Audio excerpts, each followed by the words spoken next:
میں نے ہمیشہ یہ خواب دیکھا تھا کہ میرے دونوں بیٹے زین اور حمزہ زندگی میں ایسی کامیابیاں حاصل کریں کہ لوگ ان پر فخر کریں۔ قدرت نے بھی میری دعائیں قبول کی۔ بڑا بیٹا زین ایک ذمہ دار آفیسر بن گیا، جبکہ چھوٹا بیٹا حمزہ فوج میں میجر کے عہدے پر فائز تھا۔ ایک دن حمزہ نے ضد کی کہ وہ مجھے ایک لڑکی والوں کے گھر لے جانا چاہتا ہے کیونکہ وہ اس سے شادی کرنا چاہتا تھا۔ میرے دل میں پورا یقین تھا کہ میرے بیٹے نے یقیناً کسی خوشحال، بااثر اور اعلیٰ خاندان کی تعلیم یافتہ لڑکی پسند کی ہوگی۔ آخر وہ خود بھی اچھی ملازمت، بہترین کردار اور روشن مستقبل کا مالک تھا۔ پورے راستے وہ اس لڑکی کی تعریفیں کرتا رہا، کبھی اس کی شرافت کا ذکر کرتا، کبھی اس کی سمجھداری کا، کبھی اس کے نرم مزاج ہونے کا۔ میں بھی دل ہی دل میں اس اندیکھی بہو کی تصویر بناتے رہی، مگر میری تمام توقعات اس وقت لرز گئی جب گاڑی شہر کی کشادہ سڑکیں چھوڑ کر ایک پرانے اور خاموش محلے کی تنگ گلیوں میں داخل ہونے لگی۔ ارد گرد خستہ حال مکانات، ٹوٹی ہوئی دیواریں اور برسوں پرانی گلیاں دیکھ کر میرا دل بے چین ہو گیا۔ میں نے حیرانی سے حمزہ کی طرف دیکھا اور کہا، بیٹا کیا تمہیں یقین ہے ہم صحیح جگہ جا رہے ہیں؟ وہ مسکرایا، مگر اس کی آنکھوں میں عجیب سا اعتماد تھا۔ بولا، امی بس چند لمحے اور، آپ کو خود ہر سوال کا جواب مل جائے گا۔ چند منٹ بعد گاڑی ایک پرانے مگر صاف ستھرے لکڑی کے دروازے کے سامنے رکی۔ دروازہ اگرچہ وقت کے مار سہ چکا تھا، مگر اس پر صفائی اور سادگی نمایاں تھی۔ میری بے اختیار زبان سے نکلا، حمزہ میں اس گھر میں داخل نہیں ہوں گی، ہمارے خاندان کا معیار کچھ اور ہے، میں اپنے بیٹے کا رشتہ ایسی جگہ نہیں مانگ سکتی۔ میری آواز میں سختی تھی، مگر پہلی بار میں نے اپنے بہادر بیٹے کو بے بس دیکھا، جو جوان دشمن کے سامنے کبھی نہیں جھکتا تھا۔ وہ آج میری رضامندی کے لیے نہایت عاجزی سے میرا ہاتھ تھام کر بولا، امی صرف ایک بار اندر چل کر ان لوگوں سے مل لیجیے، اگر آپ کو وہ پسند نہ آئے تو میں کبھی دوبارہ اس بات کا ذکر نہیں کروں گا، لیکن ایک موقع دیجیے، شاید آپ کی رائے بدل جائے۔ اس کی آنکھوں میں خلوص اور احترام دیکھ کر میرا دل نرم پڑ گیا۔ میں خاموشی سے گاڑی سے اتر آئی۔ حیرت اور وقت ہوئی جب حمزہ نے بغیر کسی جھجک کے دروازہ کھولا، جیسے وہ اس گھر میں پہلی مرتبہ نہیں آیا بلکہ پہلے بھی کئی بار یہاں آ چکا ہو۔ میرے دل میں ایک نیا سوال جنم لینے لگا کہ آخر اس کا اس خاندان سے تعلق کب اور کیسے بنا۔ باہر سے مکان بے حد پرانا دکھائی دیتا تھا، لیکن اندر قدم رکھتے ہی منظر یکسر مختلف تھا۔ ہر چیز نہایت قرینے سے رکھی ہوئی تھی، فرش چمک رہا تھا، پردے اگرچہ سادہ تھے مگر انتہائی صاف تھے، اور پورے گھر میں ایسی نفاست تھی جو اکثر دولت مند گھروں میں بھی کم ہی دکھائی دیتی ہے۔ مجھے پہلی بار احساس ہوا کہ اصل امیری شاید دیواروں سے نہیں بلکہ رہنے والوں کی عادت سے پہچانی جاتی ہے۔ حمزہ مجھے ایک سادہ سا کمرے میں لے گیا جہاں ایک پرانا پنکھا آہستہ آہستہ چل رہا تھا۔ گرمی اپنی جگہ موجود تھی مگر کمرے میں عجیب سی اپنائیت بھی محسوس ہو رہی تھی۔ میں ابھی ارد گرد کا جائزہ لے ہی رہی تھی کہ ایک باوقار خاتون مسکراتے ہوئے اندر آئی۔ ان کے لباس میں سادگی تھی مگر لہجے میں وقار۔ انہوں نے محبت سے ہمارا استقبال کیا اور اپنی بیٹی کے بارے میں باتیں کرنے لگی۔ حیرت مجھے اس وقت ہوئی جب حمزہ ان سے اس بے تکلفی سے گفتگو کر رہا تھا جیسے وہ برسوں سے انہیں جانتا ہو۔ وہ انہیں بار بار خالہ جان کہہ کر مخاطب کرتا، ان کی خیریت پوچھتا اور ان کی دواؤں تک کا حال دریافت کرتا۔ میرے دل میں بے شمار سوال اٹھنے لگے کہ آخر میرے بیٹے نے مجھ سے یہ سب کیوں چھپایا۔ اسی دوران ہلکے قدموں کی آہٹ سنائی دی۔ ایک لڑکی چائے اور بسکٹ کی ٹرے اٹھائے کمرے میں داخل ہوئی۔ اس کی چال میں وقار، لباس میں سادگی اور چہرے پر ایسا سکون تھا جو بناوٹی نہیں لگتا تھا۔ میں نے جیسے ہی پہلی بار اس کے چہرے پر نظر ڈالی، میری سوچ ایک لمحے کے لیے رک گئی۔ وہ غیر معمولی حسن کی مالک نہیں تھی، مگر اس کے چہرے کی شرافت، جھکی ہوئی نگاہیں اور باادب انداز کسی بھی ظاہری خوبصورتی سے کہیں بڑھ کر محسوس ہو رہے تھے۔ میں بے اختیار اسے دیکھتی رہ گئی اور اسی لمحے مجھے پہلی مرتبہ احساس ہوا کہ شاید میرا بیٹا کسی چہرے کا نہیں بلکہ ایک کردار کا انتخاب کر کے لایا ہے۔ میں نے اپنی جوانی کی ہر خوشی، ہر خواب اور ہر خواہش اپنے دونوں بیٹوں زین اور حمزہ کی پرورش پر قربان کرتی تھی۔ میری دنیا صرف انہی کے گرد گھومتی تھی۔ میری ایک ہی خواہش تھی کہ وہ اعلیٰ تعلیم حاصل کرے، اپنے قدموں پر مضبوطی سے کھڑے ہوں، عزت کمائے اور ایسی زندگی گزارے جس میں کسی کے سامنے ہاتھ نہ پھیلانا پڑے۔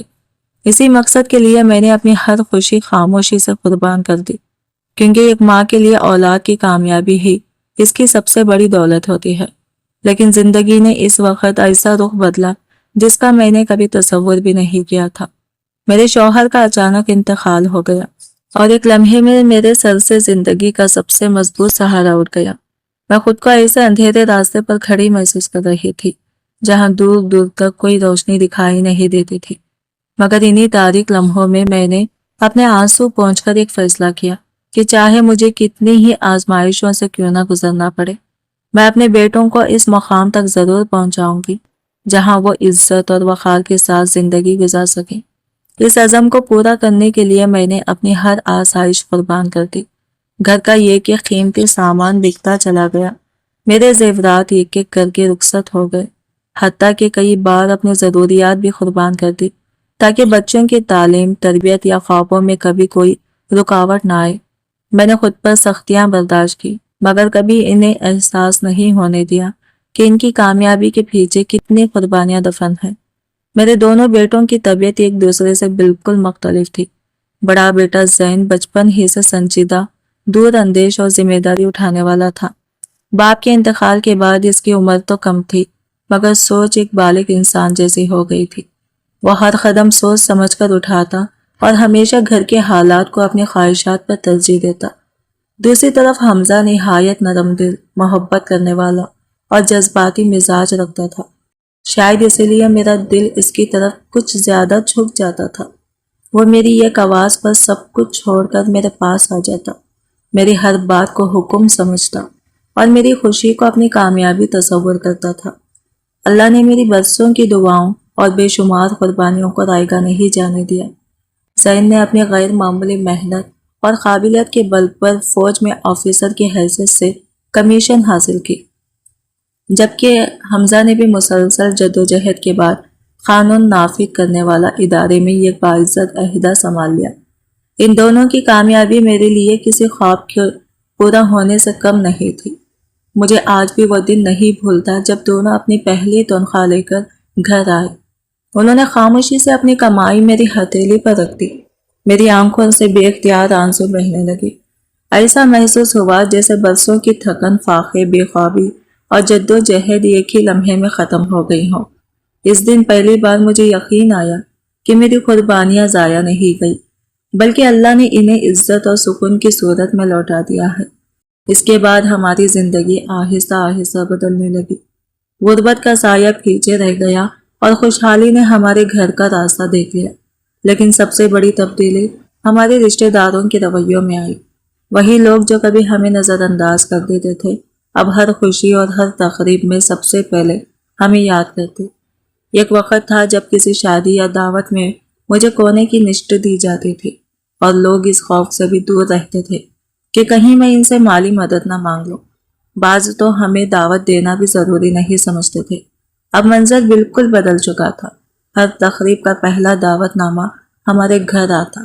جیسے ہی میں کسی محفل میں داخل ہوتی، لوگ احترام سے کھڑے ہو جاتے، سلام کرتے اور بڑی عمر کے خواتین اپنے بچوں کو میرے پاس لا کر کہتی، دیکھو یہ زین اور حمزہ کی والدہ ہیں۔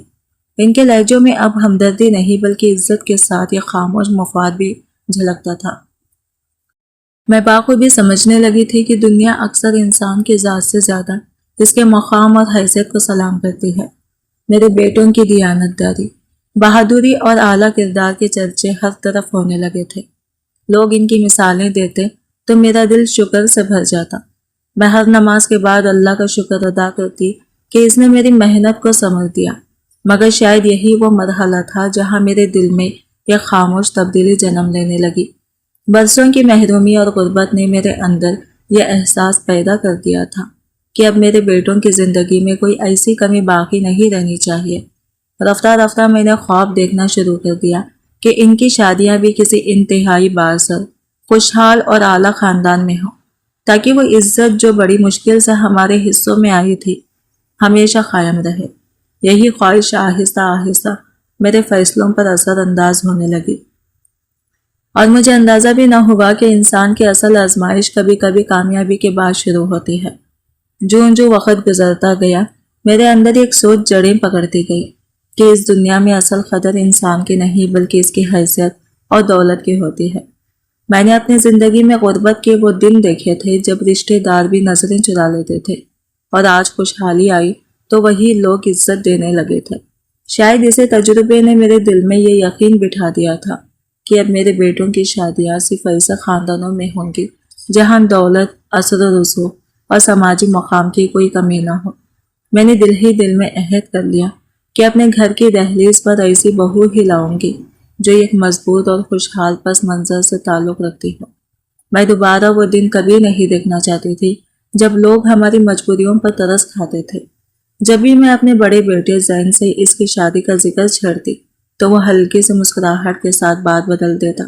اس کی آنکھوں میں ہمیشہ سکون ہوتا، جیسے اس کے ذہن میں زندگی کے کچھ اور ہی منصوبے ہوں۔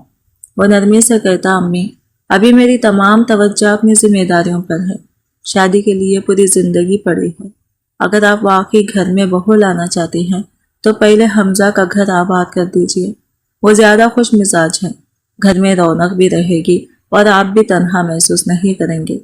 دوسری طرف حمزہ ہمیشہ اپنے بڑے بھائی کا احترام کرتا تھا۔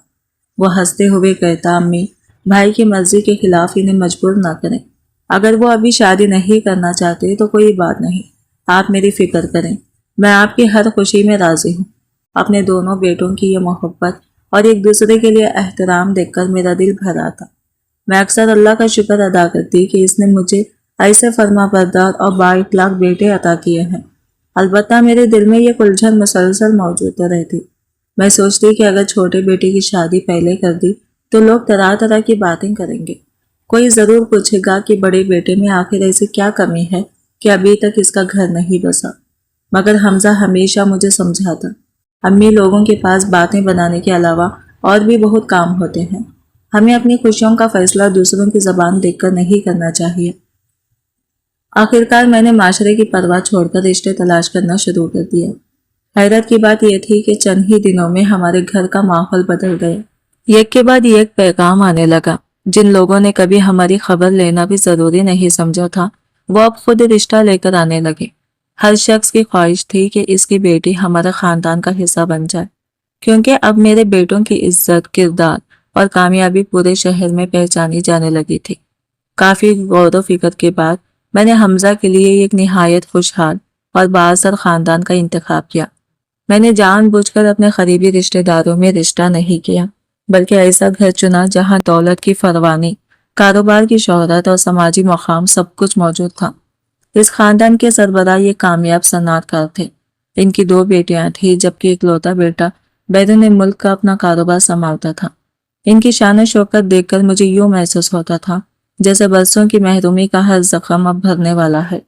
منگنی کی تقریب بھی ان کے معیار کے مطابق بے حد شاندار تھی، مگر جس بات نے مجھے سب سے زیادہ حیران کیا وہ ان کا تحفہ تھا۔